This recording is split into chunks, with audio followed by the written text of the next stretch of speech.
ಕೊಲೆ ಕೇಸಲ್ಲಿ ದರ್ಶನ್ಗೆ ಸಂಕಷ್ಟ, ಕಾನೂನು ತಜ್ಞರ ಜೊತೆ ಬೆಂಗಳೂರು ಪೊಲೀಸರ ಚರ್ಚೆ. ನಟ ದರ್ಶನ್ ವಿರುದ್ಧ ರೌಡಿ ಶೀಟ್ ಓಪನ್ ಆಗುವ ಸಾಧ್ಯತೆ.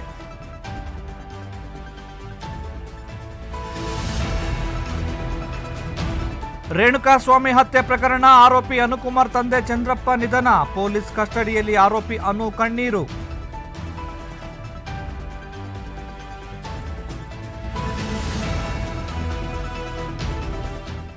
ಪ್ರಜ್ವಲ್ ವಿರುದ್ಧ ಅಶ್ಲೀಲ ವಿಡಿಯೋ ಕೇಸ್, ಮತ್ತೆ ಇಕ್ಕಟ್ಟಿಗೆ ಸಿಲುಕಿದ ಪ್ರಜ್ವಲ್ ರೇವಣ್ಣ. ಅಂಗಾಂಗ ಪರೀಕ್ಷೆ ನಡೆಸಲು ಎಸ್ಐಟಿ ನಿರ್ಧಾರ.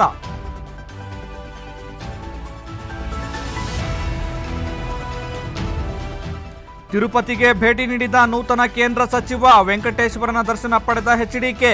ಪತ್ನಿ ಅನಿತಾ ಜೊತೆ ತೆರಳಿ ದರ್ಶನ ಪಡೆದಿರುವ ಕುಮಾರಸ್ವಾಮಿ.